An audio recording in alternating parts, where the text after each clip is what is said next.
उत्तर प्रदेश की 25 बड़ी खबरें।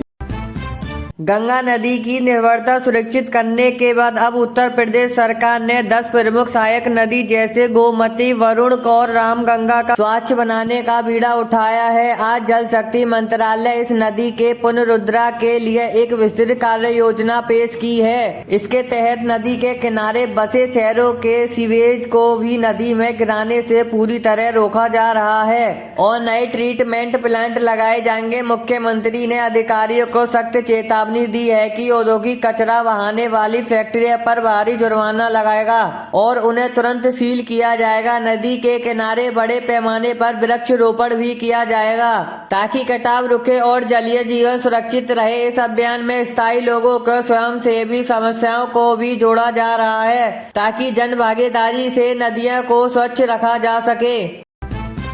महिला सुरक्षा और अधिक पुख्ता बनाने के लिए उत्तर प्रदेश पुलिस ने आज से महिला विट प्रमाणित को और अधिक प्रभावी बनाने का निर्णय लिया है। अब हर गांव में, शहर के मोहल्ले में एक महिला पुलिस कर्मी भी अधिकारी तैनात होगी जो सीधे स्थायी महिलाओं से संपर्क में रहेगी। ये महिला पुलिस कर्मी हफ्ते में कम से कम 2 बार अपने क्षेत्र का दौरा करेगी और महिलाओं की समस्या पर और शिकायतों को सुनकर मौके पर समाधान करेगी। मुख्यमंत्री ने निर्देश दिए हैं कि महिला बिट अधिकारियों को स्कूटी और आधुनिक संचारण उपकरण उपलब्ध कराया जाए।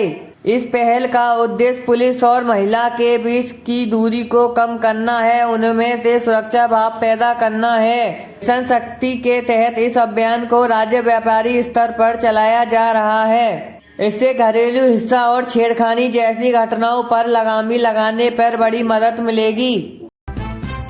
पानी की कमी से जूझने वाले बुंदेलखंड क्षेत्र से किसान के लिए सरकार ने आज ड्रिप और स्प्रिंकलर सिंचाई योजना तहत एक विशेष वित्तीय पैकेज की घोषणा की है। इस योजना के तहत किसानों को नई तकनीकी वाले सिंचाई उपकरणों की खरीद पर 80 से 90% की सब्सिडी की जाएगी। सरकार का लक्ष्य है कि कम पानी में अधिक पैदावार सुनिश्चित की जा सके और भूले स्तर को गिराने से बचाया जा सके। कृषि वैज्ञानिकों की टीम ने गांव-गांव जाकर किसानों को इस तकनीकी का लाभ समझाया है और उन्हें ट्रेनिंग दी जा रही है। मुख्यमंत्री ने कहा है कि बुंदेलखंड और इजराइल मॉडल पर विकसित किया जाएगा जहां पानी की बूंद का सही उपयोग होता है। इसके साथ ही क्षेत्र में सैकड़ों नए तालाबों और चेक डैमों का निर्माण भी किया जा रहा है। इस पहल से ही बुंदेलखंड से ही किसान की आय और भारी वृद्धि होने की संभावना है।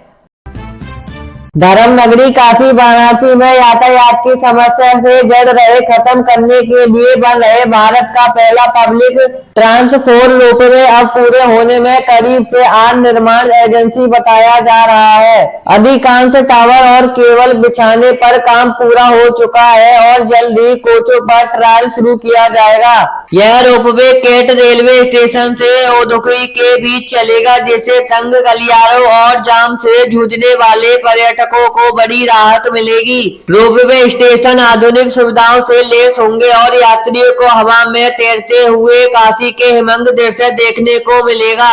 मुख्यमंत्री खुद इस प्रोजेक्ट को ही निगरानी पर रख रहे हैं क्योंकि यह वाराणसी से स्मार्ट सिटी विजय के एक प्रमुख हिस्सा है। इसके शुरू होने से समय पर भारी बचत होगी, प्रदूषण में भी कमी आएगी। यह दुनिया के चुनिंदा शहरों की तरह वाराणसी को एक नई पहचान देगा। उत्तर प्रदेश और देश का स्टार्टअप हब बनाने के लिए सरकार ने एक अपनी नई स्मार्ट हब नीति सन 2026 में कई महत्वपूर्ण बदलाव किए हैं। अब नए उद्यमियों को अपना व्यवसाय शुरू करने के लिए 10 लाख रुपए तक की सीढ़ी बनी और बिना किसी के गारंटी के दी जाएगी।